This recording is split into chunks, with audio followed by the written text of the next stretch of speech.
Itt állok a színpadon, és olyasmit követelek, ami meg fog valósulni.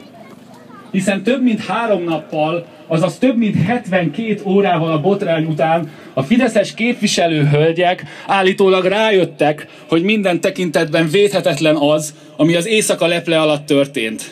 És hirtelen törvényt akarnak. Külön tényállást. Hirtelen fontos lett, idézem, hogy 100 000 nő odaáll az ügy mellé.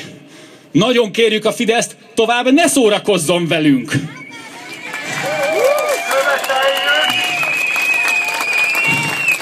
Ha ez csak most jut eszükbe, akkor nem gondolják komolyan, csak védik magukat.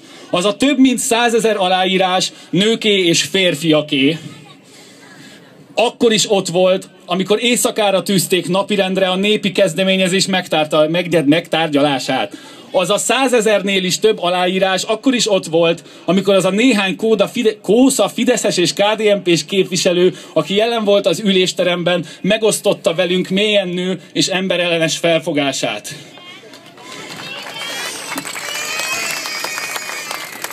Amit nem követelek, hanem határozottan kijelentek, a mindenkori kormányoknak nem lehet beleszólása a magánéletünk legfontosabb döntéseibe.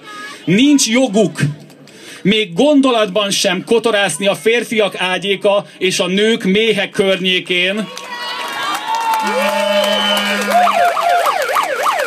Ezzel szemben kötelességük olyan törvényeket alkotni, amelyek megvédik a családokat.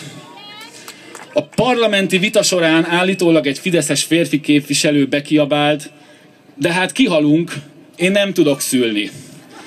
Üzenem neki, igen, a dinoszauruszok kihalnak.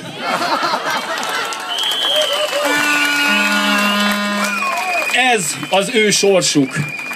Vagy túl kicsi az agyuk, vagy túl messze van a testük többi részétől.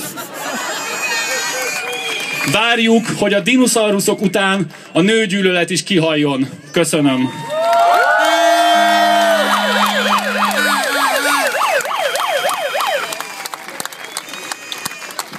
Köszönjük, és most pedig hallgassátok meg Halász Pálmát, az aláírások gyűjtésének kezdeményezőjét.